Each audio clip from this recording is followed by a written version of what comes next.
Welcome to the Edwards Table. I'm Amy Edwards, and I'm joined here by my daughter, Maddie. This season, we're going to sit down right here at the Edwards dining table and have great conversation about my wildly messy story. And thankfully, there's a beautiful ribbon of redemption woven throughout that only God Himself could weave through it. So super excited to be here. Thanks for joining. Grab a seat and let's jump in.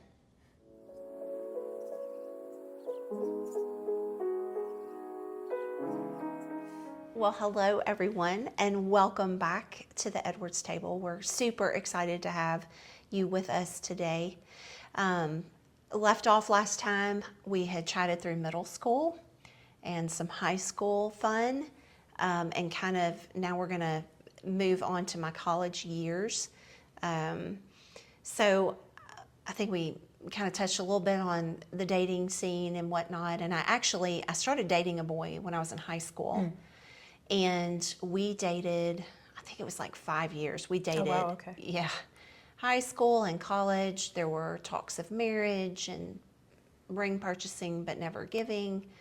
And sadly, when we were moving him back to school for a semester of college, I happened to carry the box of letters that he had from another girl. So, that for me was always like a deal breaker. I think because of, we talked last time, like watching somebody cheat on you, I couldn't, that was a deal breaker for me. And so it was really hard. I mean, I really enjoyed that relationship, enjoyed the family dynamic there and that they had, and coming to hang out and things like that, like a really cool family and whatever. And I was sad. I was scared to death. I really thought that I was like, okay, I've got my life under control, right? Like everything's under control. I know what I'm going to do next and whatever. And that just tumbled down. And definitely for the best. Had I not had that happen, obviously you wouldn't be here. But so I started my education off at the University of Alabama, Roll Tide. And I pledged sorority and did all of the things there. Again, not by choice. Like that was something Grandma really pushed me hard on. She was like wanting me to get out and meet people and get involved in whatever. Thankful that I did. Met some great young women there. I was not a drinker, and partier. Like I loved to go out, loved to dance and things like that, but I didn't drink. Again, back to the like being in control, that was one thing that I had control of, was my body, right?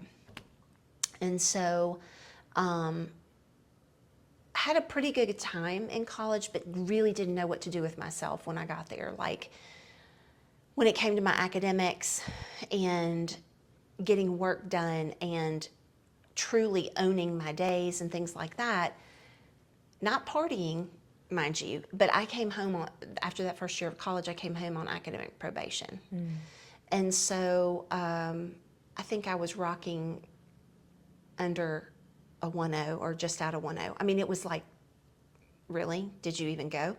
Which I did. It was wild. But again, it was just really trying to figure myself out, figure out how to do the things and whatnot. And so I also, this boy went to a different school, and so I begged and pleaded again to change schools. And so what I did was I came back home and stayed in the dorms, but went to the local school there. So I went to the University of Memphis, and I was I had started off as a communications major, but really was passionate about teaching, and so changed my major to become an elementary education major, and at the University of Memphis, which at the time, I don't know if that's still the case, but at the time it was one of the strongest universities like for teachers. It was interesting. Excellent program, had great funding and great programs there. So that part of it was really good. And I think the other part of it that was really good is that relationship I had been in came to an end. I don't know, honestly, had I stayed in Alabama, I don't know what life would have looked like. I know I wouldn't have met Dad, you know. So it was my junior year and the summer of my junior year in college, and had just finished out this relationship that summer, and it was a Sunday, and Grandma was like, "We're going over to this family's house because they're building an in-law suite in the back of their house, and we're going to go help them paint." And I'm like, "I'm not doing that. Ew." I was 20. I didn't, I'm like, I don't want to do that. So Grandma was adamant that I go. Fine. Well, I was supposed to go out that night with my friend from from college, my roommate from college. She and I were going to get together because she was in town. And so I said, fine, I'll go, but I'm just going to go for a little bit. Like, I'm not going to stay.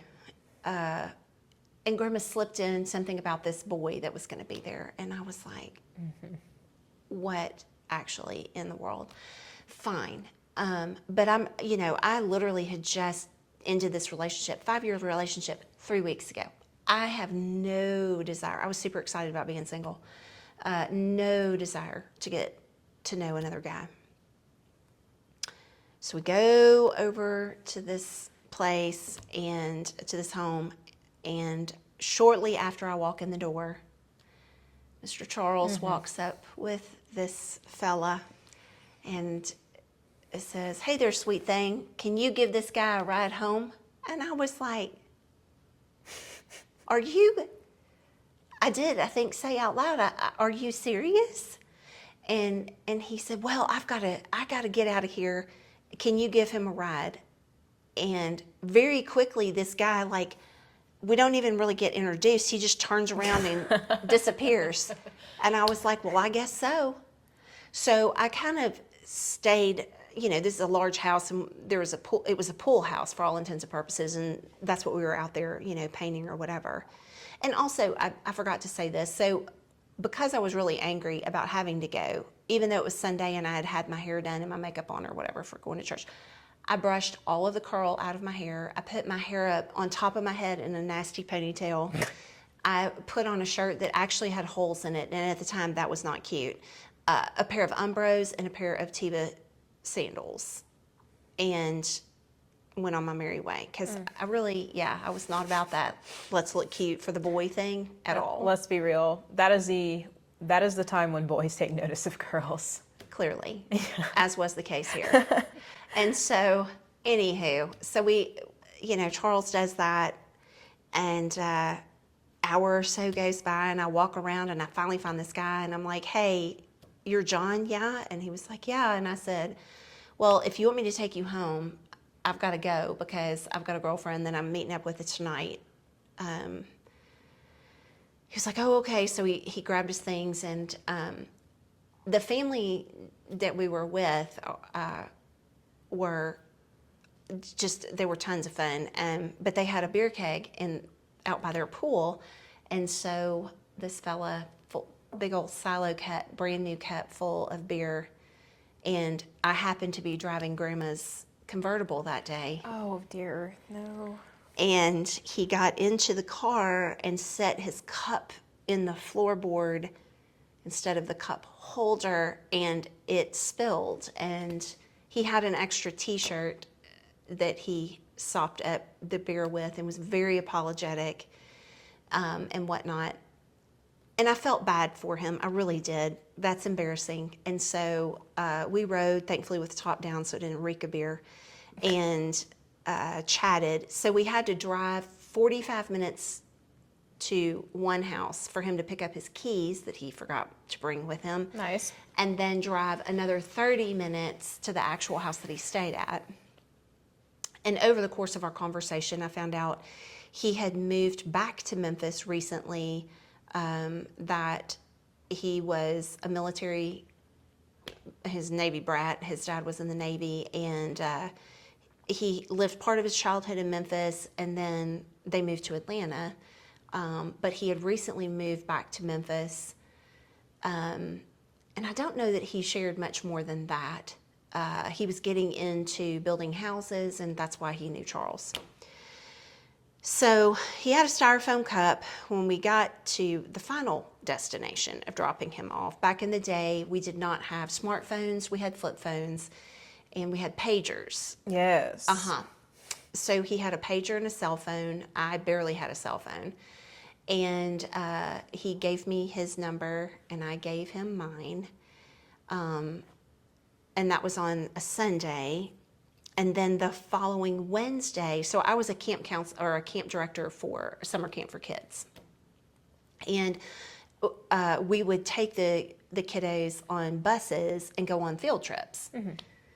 Well, we weren't allowed to bring a phone with us. I mean, it was actually very unusual for a lot of people to really carry a cell phone. We didn't, even though you would have one, you would keep it in your purse or your backpack or whatever, but you just wouldn't have it on your person. Yeah. You know what I mean? Like we do now. Now it's like in your back pocket. So also we weren't allowed to have phones. But I go on this field trip, and on the walkie-talkie, I get an emergency message to please call back to the church, anyway. So I did, and they were like, yeah, your mom called, and you need to call her as soon as possible. And I was like, okay. Well, it just happened that we were at Butler Lake, which is just like a little sandy beach lake where you can swim. There are no phones. So the bus driver for us, she was so sweet. She was like, do you want me to take you back so you can call? And in my mind, I think because a couple years previous, my grandfather had died. And so my mind immediately goes to, oh my gosh, grandma is in trouble. Yeah. You know, great grandma's like, something's bad with her or something. So I go back to the church. I call my mom, and I'm like, hey, is everything okay? She's like, oh yeah, why? And I said, well, they told me there's an emergency and I need to call you as soon as possible. She goes, oh, I didn't really mean it like that. I just meant when you got back to call. And I said, well, I'm here now. So she goes, well, do you remember that boy that you met on Sunday? I was like, yes, ma'am. And she said, well, he called. And I said, okay. And he wants to ask you out. I said, okay, well, I will call him when I get back home this evening. And so I called him back that night and told him the story of what had happened, and he was horrified. He was like, I'm so sorry. I truly just wanted to ask you out for this weekend, but I wanted to give you a couple of days. And so I was like, well, thanks. I appreciate that. And I'd be more than happy to, take you around Memphis or whatever. And so we went out that first time together and had dinner or whatever. And the one thing I really enjoyed was he was always someone who was like, I love talking to. He talked to me, just had great conversation and could talk for hours together. And just have a really good time doing that. He was shocked that I'd never had alcohol before, and I was turning 21 that summer. He actually came to our lunch that we had as a family, and my grandmother came into town, and I invited him to come with us as well. And he was like, that's wild that I got to be there for your very first drink. And I was like, yeah, I mean, I'm not, that's just who I am. I'm not a big drinker or whatever. But over the course of time, it was very clear early in our dating, like by our third date, I think we both acknowledged that we knew we were going to get married. And he was the sweetest, most thoughtful. He would handwrite me notes and come put them on my car before work in the morning. Or in the afternoon, depending on what part of town he was working in and whatever else. And he would check on me, and he was always a gentleman, like opening the car door and making sure, I was walked to the door and picked up from the door and whatever, every time. That never changed, still hasn't. He still does that. But we had very quickly just had this chemistry where it was undeniable. Like, wasn't trying to force it or anything for either one of us. And ironically, like, he had been in a relationship, with a girl kind of similar timeline, maybe a little bit earlier, because he's 5 years older than me, but where he had bought her a ring and she wound up cheating on him. And so we both came from that, which, as painful as it was, I think was beneficial for both of us, because it was like, I'm not gonna do that to another human being. Right. And if I get to a place where I feel like I'm going to, I will bow out. Like, I'm just not going to put somebody through that. Yeah. So, needless to say,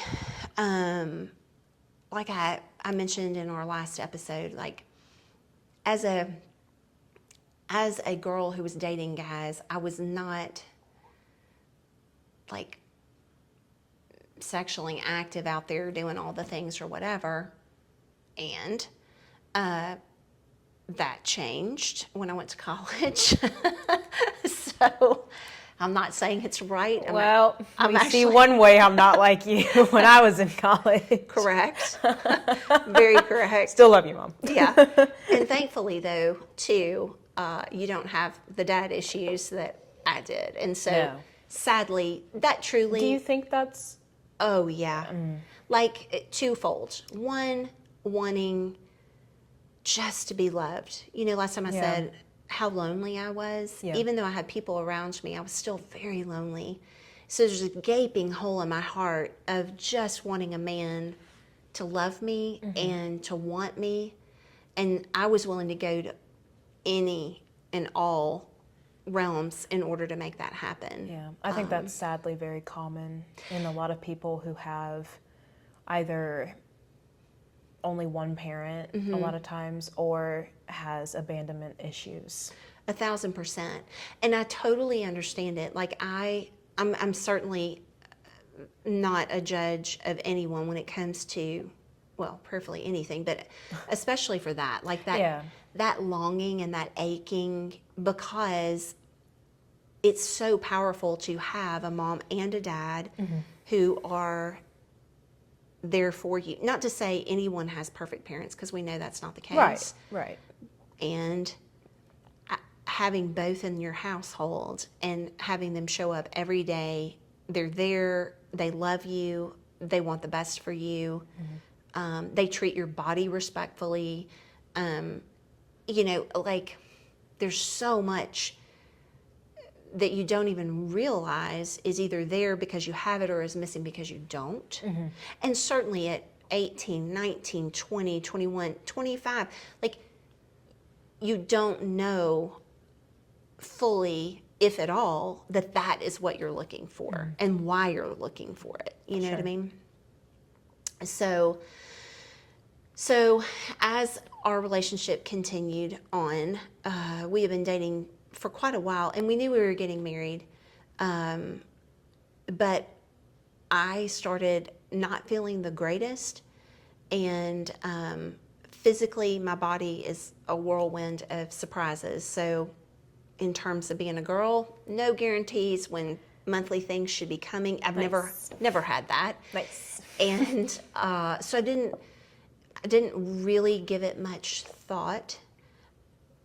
But then it just became evident that more likely than not, I was pregnant. And so at that time in my life and what I had been, like, the household I was raised in, sex before marriage was not frowned upon, but pregnancy before marriage was. So it was fine to be promiscuous. In fact, Grandma's husband at the time encouraged that. She encouraged Dad to loosen me up with alcohol and loosen me up. Yeah, and he would tell me those things even in high school. Like, that's just how boys are. Which, that's a red flag that makes me question. So... Well, and two, I will say, he wasn't saying that in full company. He would say that to me. And again, like I've said and will continue to say, I was not a talker. Like, I didn't share that kind of stuff really at all with anyone. Right. So there was finally I was talking to Dad, and I said, I think I am pregnant. And so we got a test, and I had him drive me to this really seedy part of town so nobody would see me. And I went and did it and found out I was indeed pregnant. And I was in my, I guess, I went to college for 5 years because I obviously yanked my whole GPA down my freshman year. It was really bad. It's okay. Although I did graduate a 100th of a point away from honors, but I worked really hard once I got my act together. But this was like not my full last year, but pretty close to it. And I worked summer camp, so I didn't make great money. Dad was not making money at all. I mean, he made money, but barely to pay his own bills. Mm-hmm. And the humiliation of being pregnant, not being married, not knowing how in the world I would ever be able to support a child, having to drop out of college is what I thought I would have to do.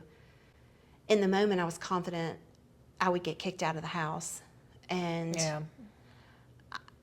I felt hopeless, and I felt scared, and I didn't know what to do. I really and truly, I did not know what to do. And in Dad's defense, I mean, the whole time he reassured me, like, it's your decision and I'll support whatever you choose.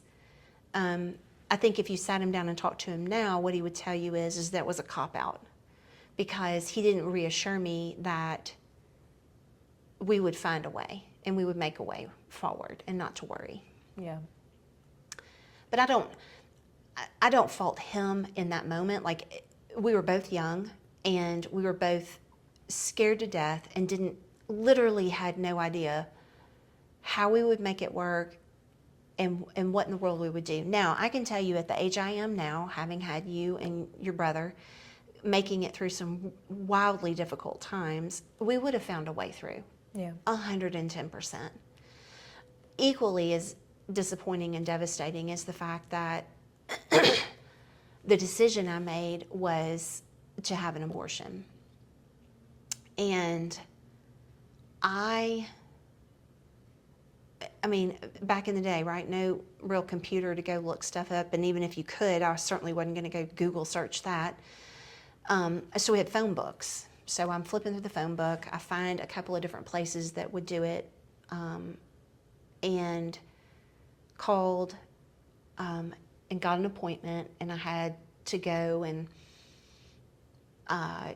it was same day service, if you will. Like, you went and there were certain things you had to do. You had to talk to this counselor, and they had to kind of walk you through understanding that once you had this done, obviously you were terminating the life of this child.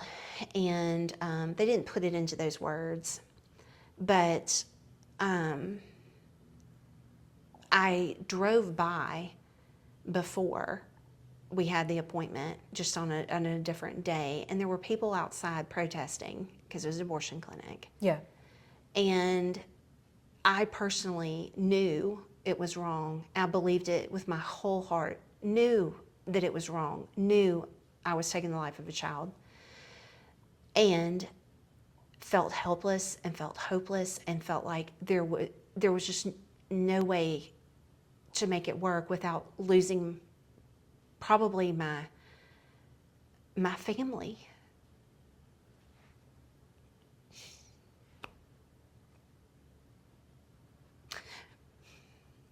And it was so wee tiny. I didn't want to lose anybody else. I'd lost my grandfather, I guess, 2 years before, and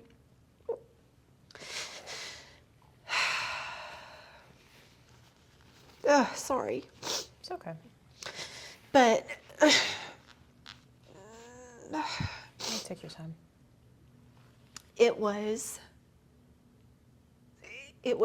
I guess maybe a couple of weeks went by of trying to find where I was going to go, and then Dad pulling together the money because I didn't have it. And just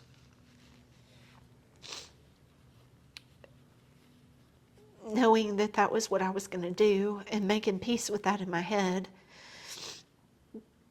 So we showed up. It was on a Saturday in January. It was cold and dreary, as it is in Memphis.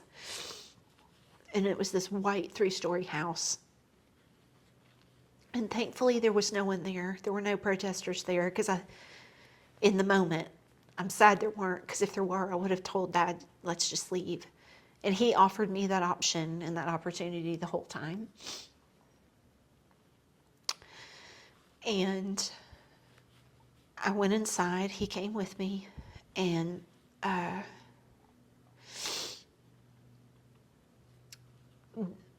got registered and went back and talked to the counselor, and she told me, you know, she had to tell me about the procedure and what it was going to be. And she was very kind in helping me feel better about making this decision. So on that day, it was a certain amount of money for if you were 12 weeks or less. And then it was a certain amount of money if you were 13 or more. Yeah. And so Dad had to go find extra money, which, of course, knowing what I know now, of like carrying you and your brother and your sisters, or brothers and sisters, I still ache for that. I'm very sad. It is a decision that I'm obviously very sad that I made. And it's not what I think most women who've done this talk about out loud. Yeah. So I made my way back. They called me back for the second time, and they took me and gave me a pill and talked to me about what was going to happen. And then they brought us up to the 3rd floor, and they had a circle of chairs, and all the women that were getting ready to have their abortions, we were all in there together.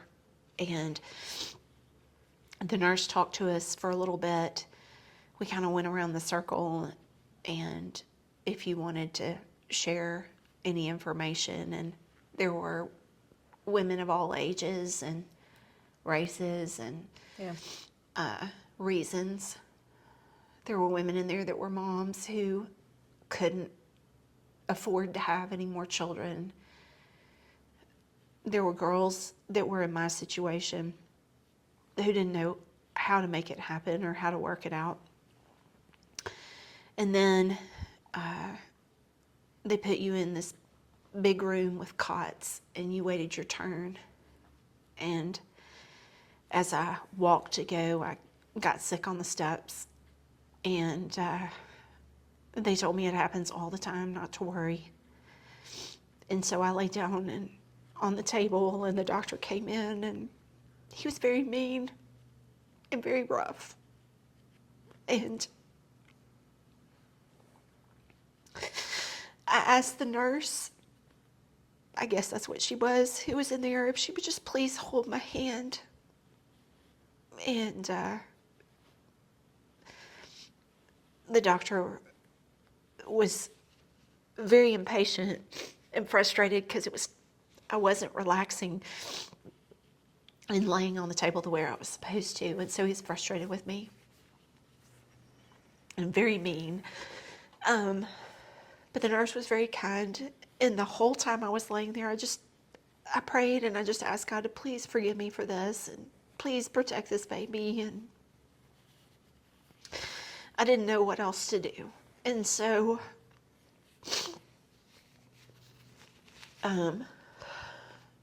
I went back downstairs, and I guess they give you like Valium, which kind of like to relax you or whatever. or something of the like. And so I rested for a little bit, and then they send you home. And so I went back to my dorm. Dad brought me back there, and I laid down on my bed for about an hour. I was in terrible pain. We went and got something to eat, and one of the girls who was there getting her abortion was there too. It was kind of wild. And then my cousin he was a basketball coach for a little rec team, and the family was there, and we were expected to be there. And so I put my makeup on, and I put my clothes on, and I acted like nothing had ever happened, and just took Tylenol by the handfuls to kill the pain. And that was that day. And it was something that I didn't talk about for I don't know how many years. I carried that. I didn't talk to Dad about it. I think I told one person, and that was it until, I don't know, 15, 18 years after. But carried that pain and carried that embarrassment and that shame, you know? And what's so wild is, like, you know, out of telling these stories is always wanting to bring it full circle of redemption and how God redeems those things.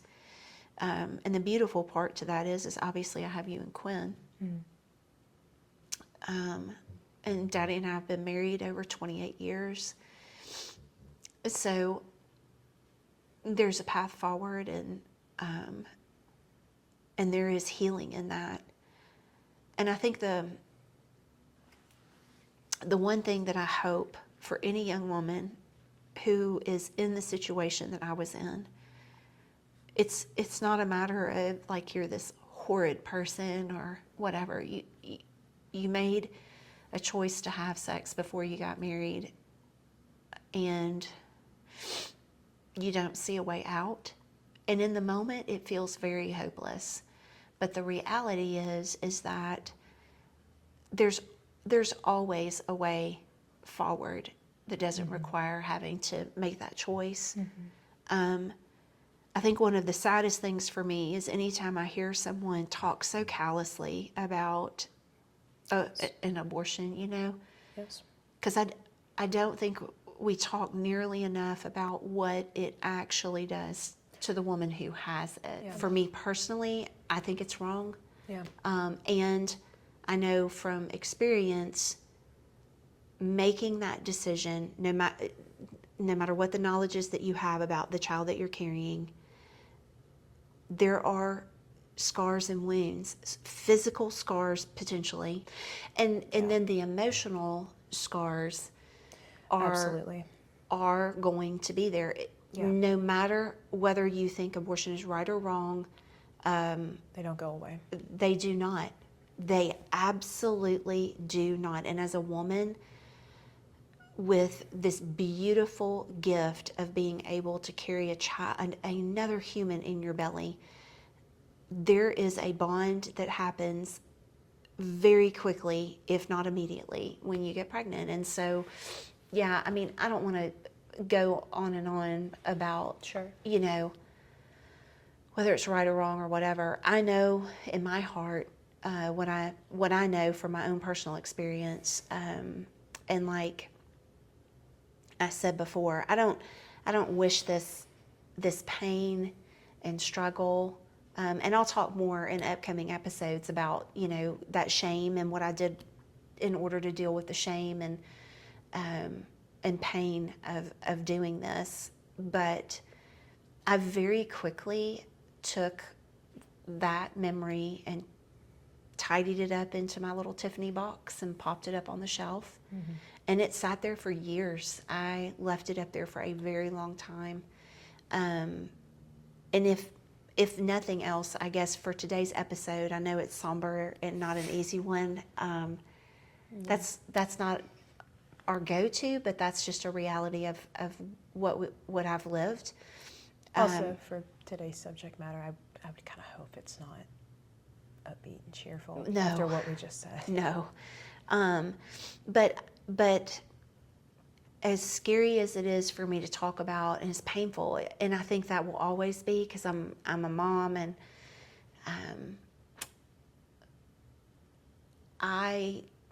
if my story can touch the life of just one person, just one out there listening to this, if I can touch your life in a way that you know you're not alone, that it is scary. I mean, no doubt, but there are people out there that can help you.